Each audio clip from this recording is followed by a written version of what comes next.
Hi, my name is Layden. I'm an intuitive and a mystic, and I asked you guys, what is something you have always wanted to know about entities, attachments, entity removal, or exorcisms? This is actually one of my favorite topics. I'm very excited about this video. Um, because of the length of explanation that is required for a lot of these questions, this is probably going to be part one of maybe 3 videos. I'm going to try and make my other videos longer. This one is not going to be as long, but I definitely wanted to start answering some of these questions. So I'm going to start with, could you define and break down what entities are with some examples? Are they thought organisms that serve to disempower you? I feel like the word entity takes me straight to an image of like a scary being, but I know it's not actually that visual of an experience. This is a really good question because I feel like a lot of people get really freaked out if you start talking about entities and attachments, and especially things like exorcisms. There is kind of this like Hollywood idea that goes along with it. And if you've ever seen a horror movie or something, that might be what you end up picturing. And if you visually clairvoyantly see these things, they can look very grotesque and scary, but it's not always like that. So to answer the first question, could you define and break down what entities are with some examples? Yeah, so there's like a bunch of different kinds. You could have something like a thought form, which this happens when we are like really getting into the mind, constantly ruminating and obsessing over different things. And what we start to do is attribute certain emotions and forces and attributes to we kind of like attribute it all into this one organism that ends up growing and kind of creating a mind of its own. Thought forms and egregores are very, very similar. A thought form tends to be something that is more from what I've seen, thought forms tend to stem from either fear or desire, where we are either so freaked out about something or so upset about something. Maybe it's making us really anxious or very upset, and we can't stop thinking about it. And we just put all of this energy into it until it kind of, like I said, it takes on a mind of its own. It becomes its own entity. This is also known as a tulpa. Although tulpas actually can also be created by the intention of simply creating a separate entity. It doesn't even just have to be something that you're ruminating on or thinking about by accident, but it can be something that you intentionally create by saying, these are the attributes that I'm going to assign to this thing, and I'm going to regularly feed it with energy. Now, an egregore, you can absolutely create an egregore on your own if you have enough emotional energy towards something.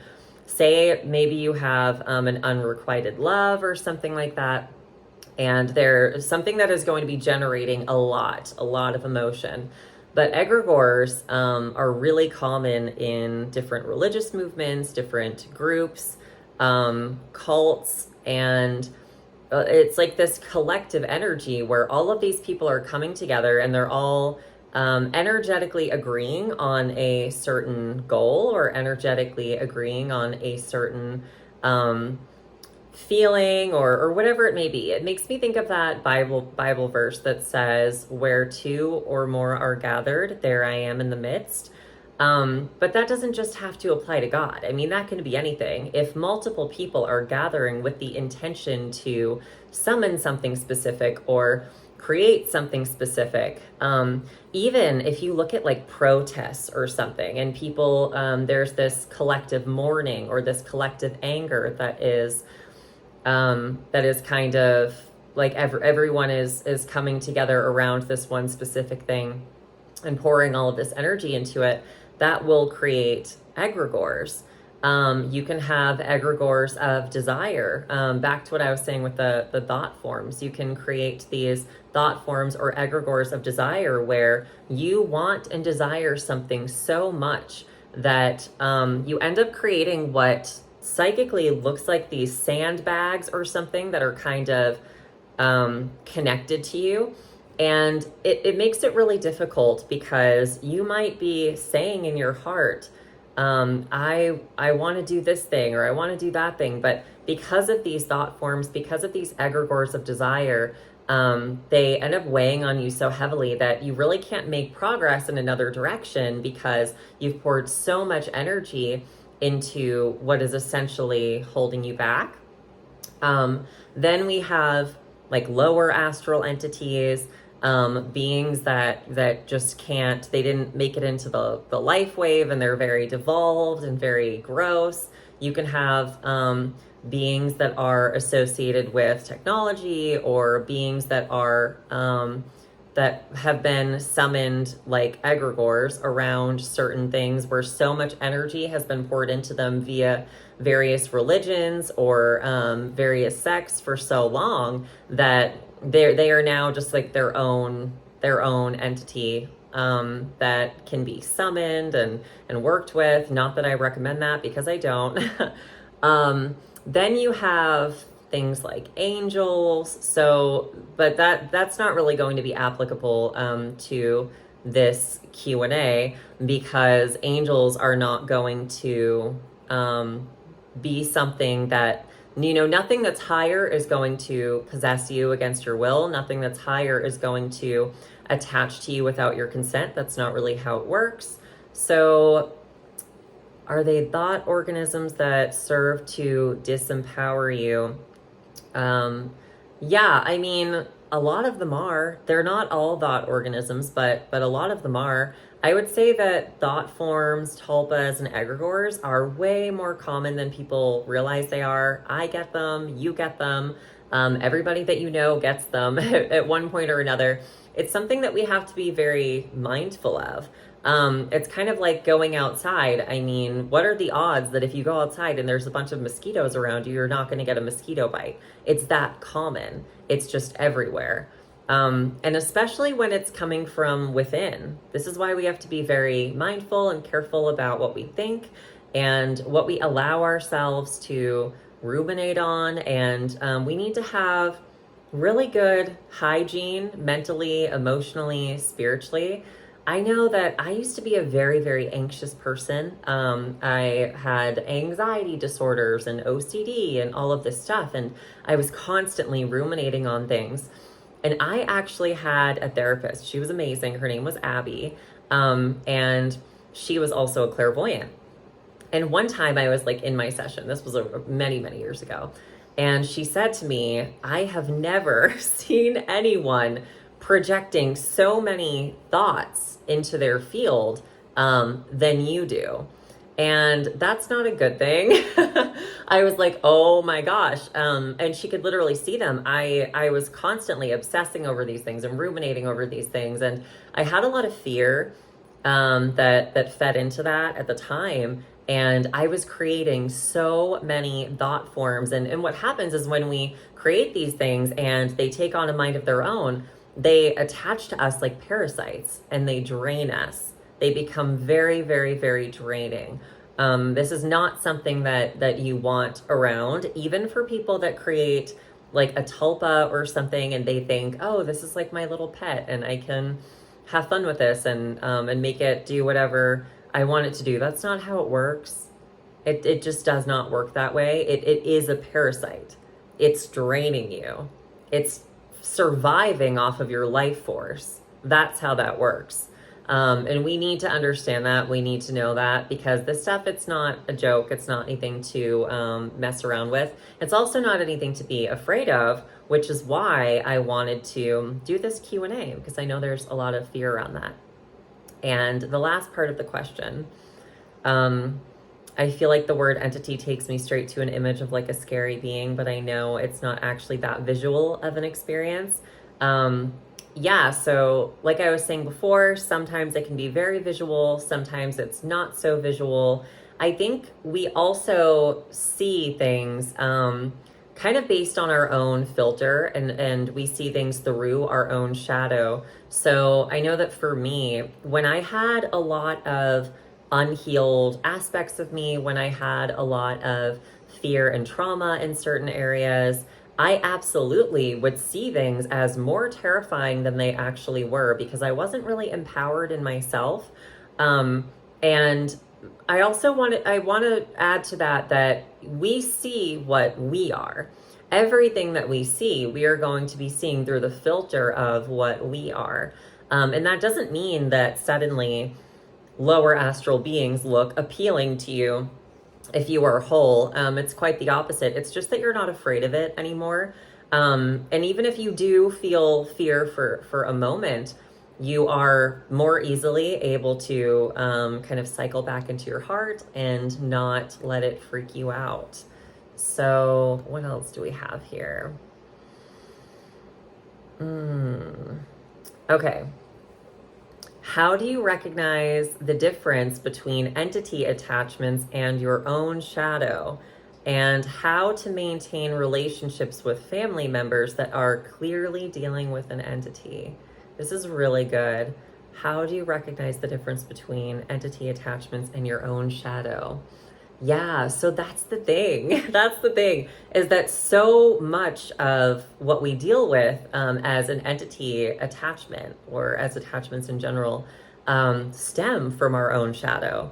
They stem from these parts of ourselves that we've abandoned because we've deemed them as bad or evil or maybe unworthy.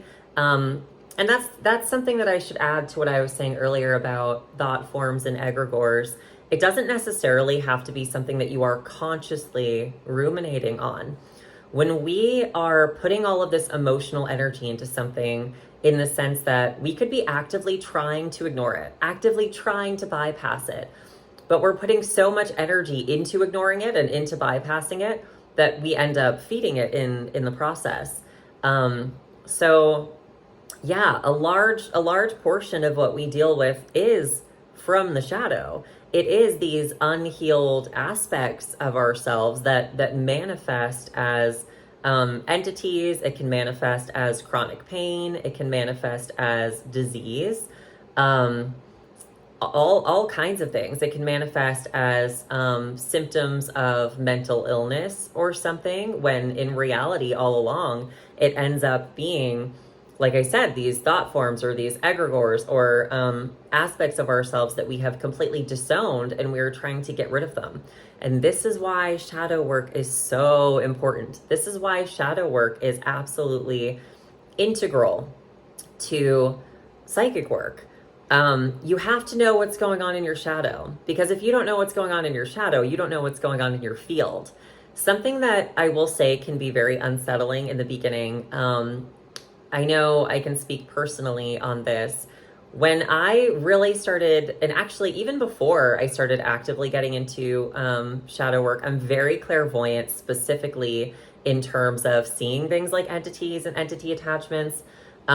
This isn't something that I really experienced until after I had a near-death experience where I overdosed, and I've spoken about that in other videos. And after that, you really become so aware. And that's how I became aware. I was seeing just in so many ways people's pain, their trauma. I was seeing whether or not they were on drugs. I was seeing, just entity attachments, all kinds of things in their field. And I was also seeing that with myself. So it was actually really freaky, because for a while I would be like, it would happen a lot if I would look in the mirror or look at photos of myself specifically. But I think it's really easy to see in a mirror, because mirrors reflect not just the physical, they reflect the spiritual. So if I had anything in myself that I wasn't actively dealing with, I would see it. And it would really freak me out at times. I would see if I had entity attachments, and I still see when I have different things going on. And seeing it doesn't mean that I immediately was able to get rid of it. Sometimes sometimes you don't know at first what's causing something, and then you're able to kind of figure it out and work with it. And the more that you do that, the easier it gets. But yeah, this stuff, it really, it's in our shadow. And when we don't deal with the shadow, it gets worse. So when you do shadow work, when you go within, when you get to know yourself, when you develop your individuality, when you face your trauma, when you face your fears, instead of abandoning them, instead of abandoning yourself, you are then able to release by default so many of these attachments. That being said, sometimes something is a lower astral entity that either way, I will say, either way, doing shadow work, especially regularly and honestly, being completely honest with the self, that is going to bring you really far. That's going to do a lot. I mean, that's going to do a lot of the work for you.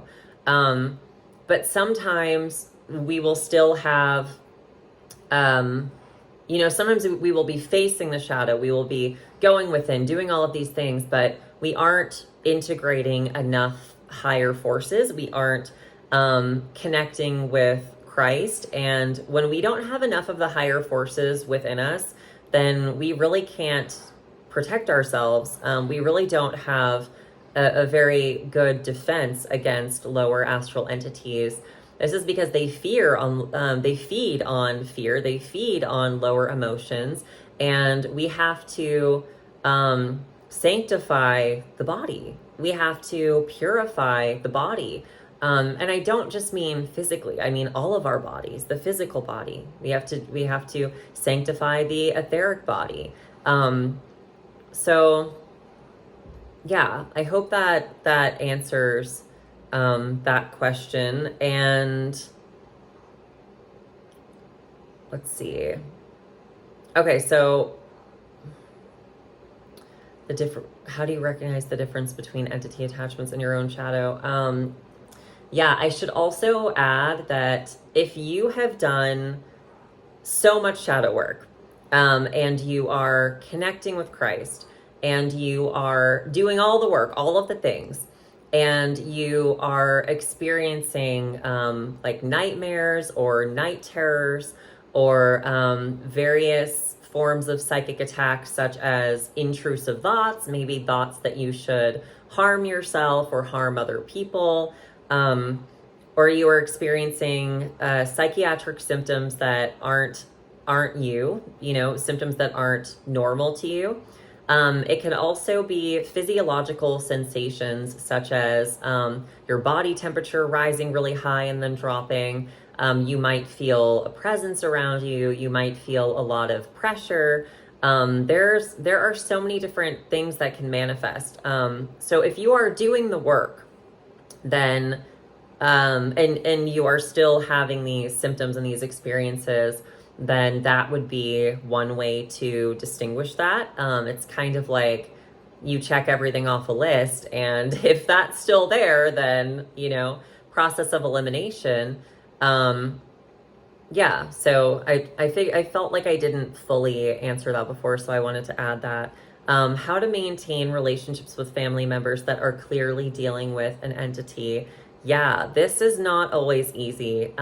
Actually, it can be really helpful to create something that is going to make you feel like there's more of a boundary between you and the other person.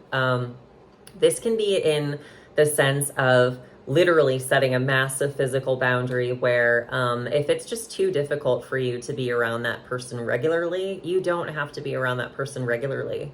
If it's someone that you do have to be around regularly and you still really feel like you are being affected by whatever entity is attached to them, obviously you can pray, you can call on Christ, you can call on Archangel Michael and ask for protection. But if you're still feeling affected in that sense, I know for me, I like to do these kind of like physical movements to make myself feel like my body is more of a closed circuit. So I will literally become more compact. I will either cross my arms, which actually this works really well in non entity attachment circumstances too. If you see someone in general and you just don't really vibe with their energy, you don't want to be open to their energy, they don't even have to have a visible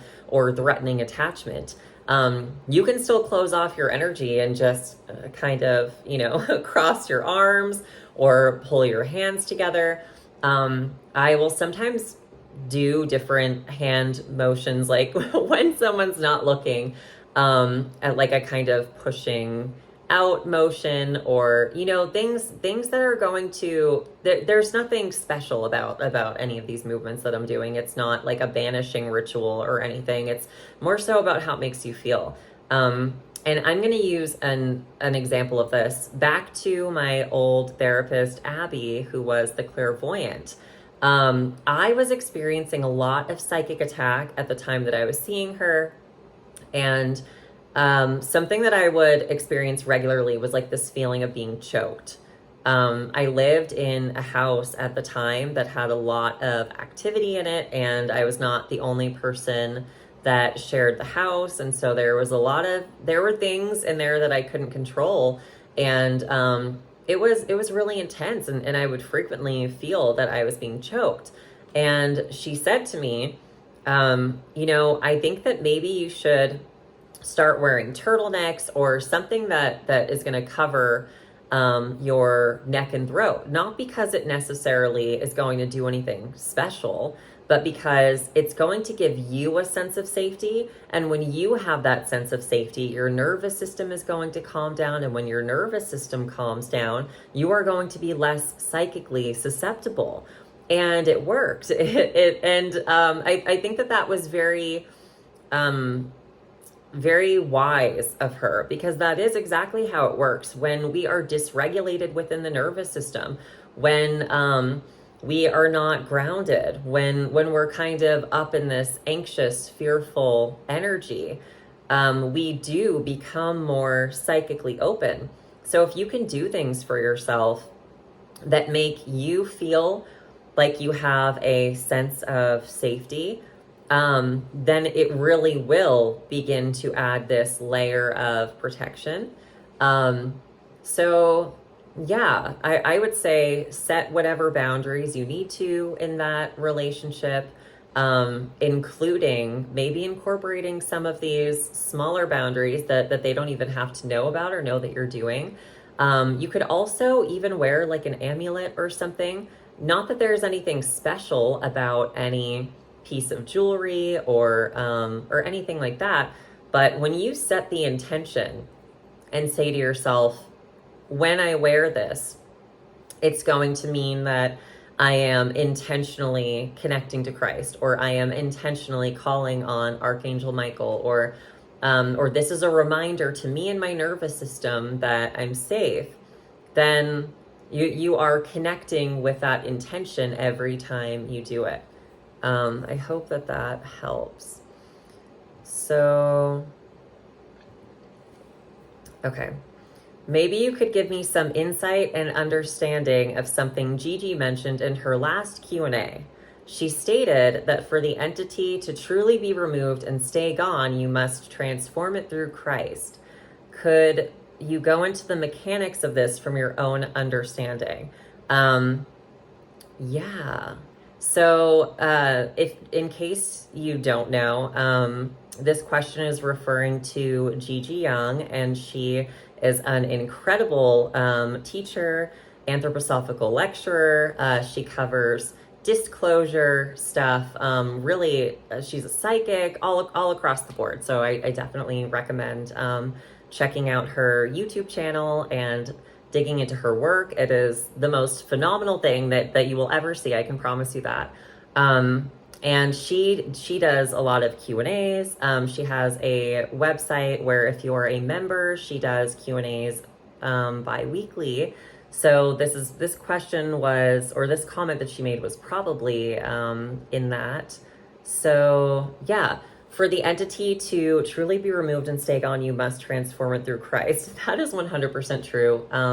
So I'm going to go back to the Bible for a second. There is a story or parable in the Bible that, or maybe metaphor is a better word, that talks about how you can cast out demons, you can cast out entities, but if you don't clean the house, they're going to come right back in and they're going to bring all their friends. And that's exactly how it is. That's 100% true. So if we are trying to get rid of something, and the way that I want to be really clear about this, the way that entities attach is through a wound. They attach to us where we are wounded. They attach to us where we have pain and where we have unhealed trauma, which is why we are all susceptible to them at some point or another. We all have wounds, we all have pain, we all have trauma. That being said, we can heal and transform and become whole through Christ. When we are connecting to Christ on a regular basis, when we are confronting the shadow, when we are building up higher forces within us, we develop the fruits of the Spirit. When we develop the fruits of the Spirit, they bring us into our higher nervous system, and we are no longer operating out of the lower nervous system, which is associated with trauma. Once we are in the higher nervous system, it's not that we are above our pain or our trauma. Of course, they're going to get triggered sometimes. Of course, we still have a shadow. There's no place where we arrive at and we no longer deal with these things.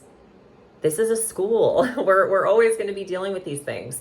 But when we have enough fruits of the Spirit, then we have we are cleaning house enough to where when we cast out these things, they can't reattach because they don't have anything to attach to unless we give them something to attach to. So I'm going to use an example.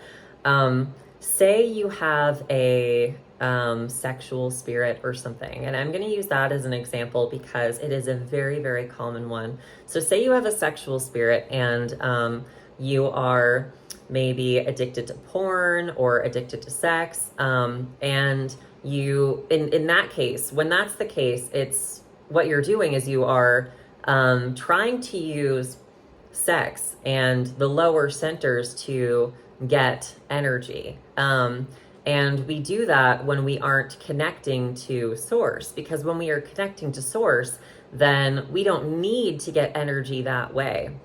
We don't need to do something like watch porn and feed off of the energy of other people. We just don't need to because we already have a source that we're connecting to. It's like the difference between having all the money in the world and going to the finest grocery stores and buying whatever, bougie little snacks and the best meat with no antibiotics and the best vegetables with no GMOs. It's like the difference between that and dumpster diving. Why would you? You wouldn't. You'd be like, this is not my source. So if you have something like that going on and you try and cast out this sexual spirit and you demand that it leaves, it might leave.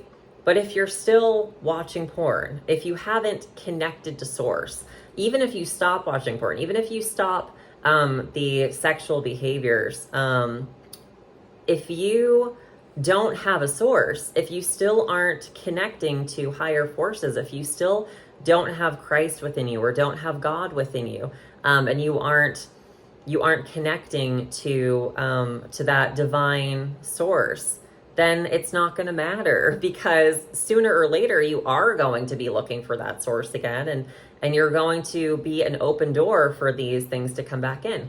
Another example would be if you are an addict or something, if you don't find something to replace that with, because everything that we do stems from a need. We don't do it for no reason. If you are a porn addict or a sex addict, you're meeting a need. You might not be meeting it the correct way, but you're aiming to meet a need. If you are a drug addict, you are aiming to meet a need. We are human beings. We have needs, and we do anything that we can to meet those needs for our survival. But that doesn't mean that the way that we're meeting that need is actually good for us. It doesn't mean that it's actually helping us. So if you are trying to meet your need for connection through sex addiction, that is not actually going to meet that need. It's going to scratch an itch, and it might make you feel like the need is met on the surface, but underneath it's going to be very empty. It's going to be very lonely. That deep, true, real spiritual connection that you're looking for, that you're longing for, isn't actually going to be there. And with drug addiction, if you are trying to escape your pain, or if you are just, you can't handle being alone and being sober, or whatever it may be. There are so many reasons why people turn to addiction. If you try and get sober, and I know because I did this, because I used to be an addict, if you try and get sober and you don't have that connection, you don't have those higher forces within you, you don't have anything that you are replacing it with, it is so impossible to actually maintain. And so it's just like those things. If you are trying to cast out entities, if you are demanding that they leave, if you are, there are some people that think that if you build up enough anger, and I get it, you watch things like Stranger Things or something, and 11 will get so angry. Hold on, I'm doing a lot of talking. 11 will get so angry that she is like building up all of this anger, building up all of this energy, and screaming until something happens, and people think, oh, like that's how I deal with these entity attachments. No, it's not how we deal with them. When we do that, we are just feeding it more energy. So okay. So yeah, I feel like I answered that one. I'm gonna do one more since I'm kind of losing my voice.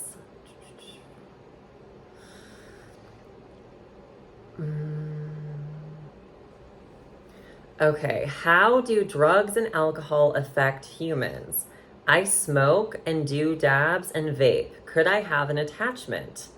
How are they able to monitor us astrally? How much do they know about us / target us? Thank you. Okay, this is a really good question too. So anytime we have any kind of drug, alcohol, even medications, supplements, anything that we are adding to our body can impact us. It can open us psychically. And everyone's going to be affected differently.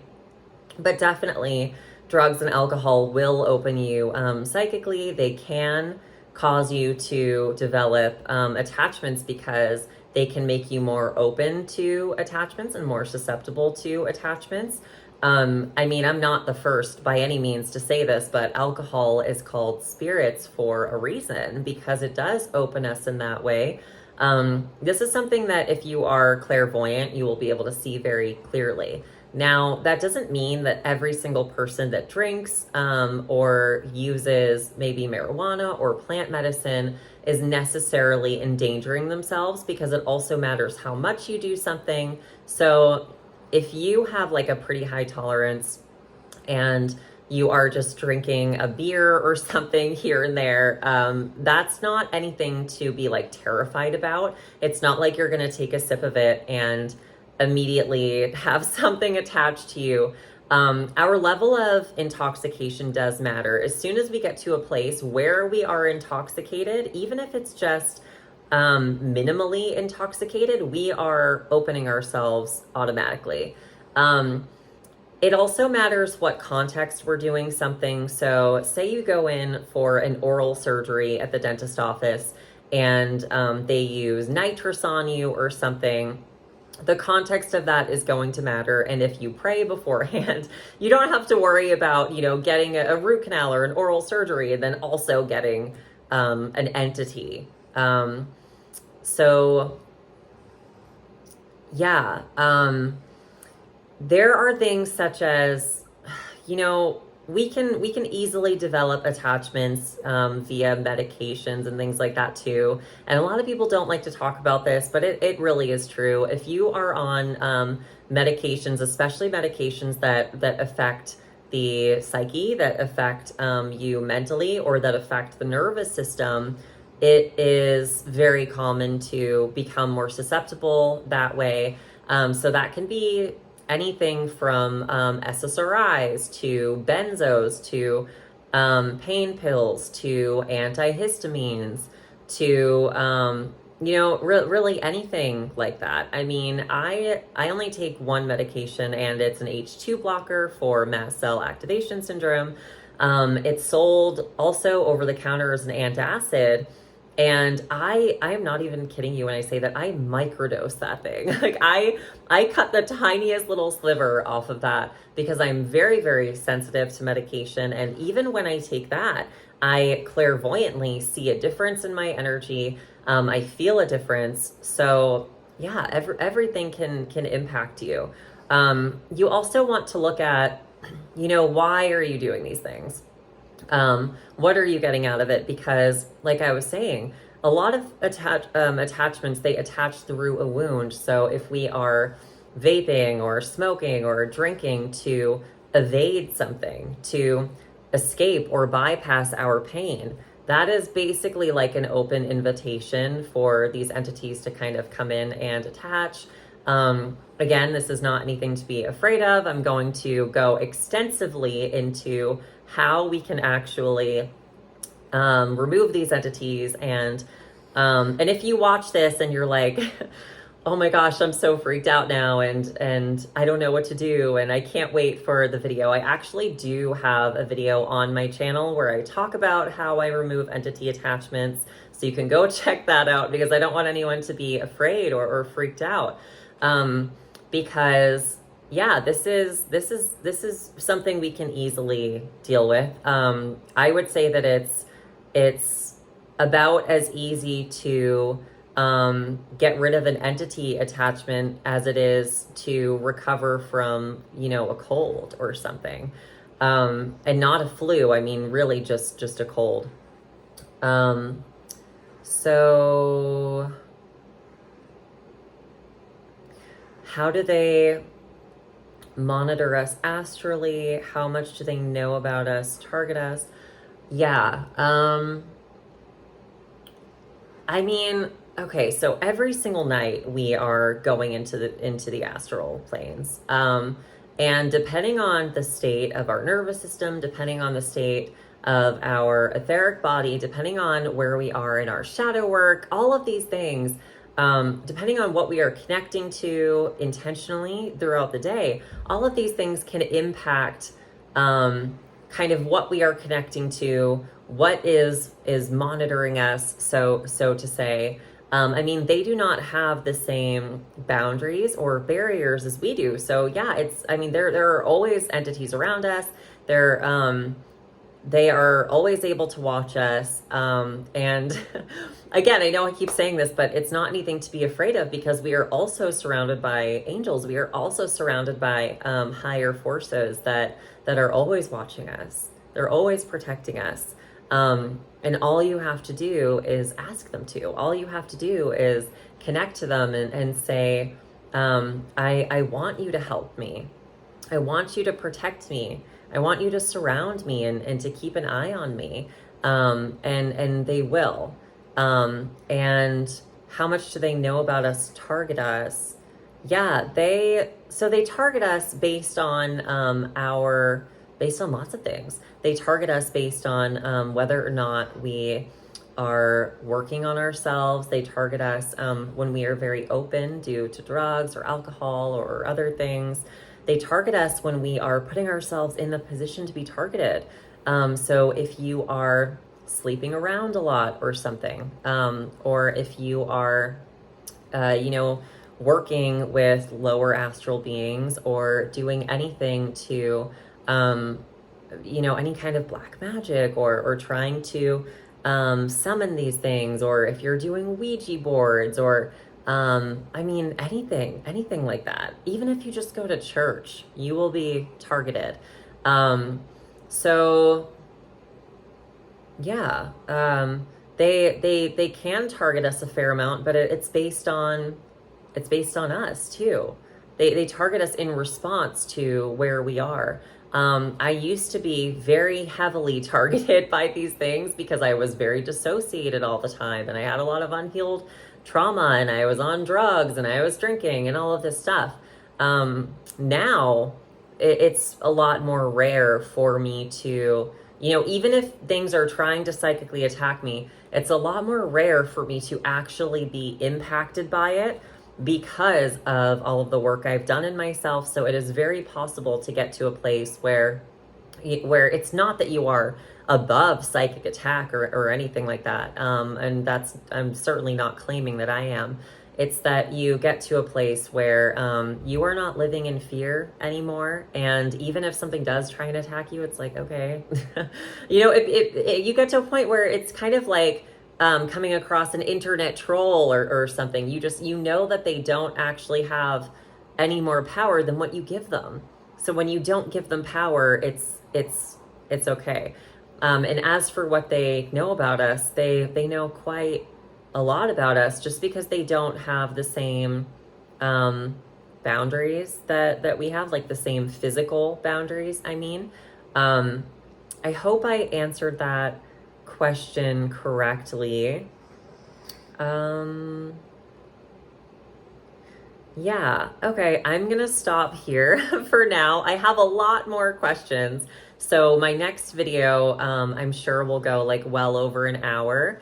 I'm just gonna drink a lot of water first so that I don't have to worry about losing my voice, and then I will probably have to do one more video after that.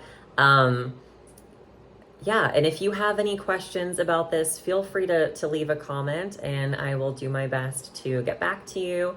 I really hope you enjoyed this. I know that I did, because this is one of my favorite topics. I love talking about this kind of stuff. I was really, really excited to ask these questions. I've been really, really excited to make this video and talk about this stuff with you guys.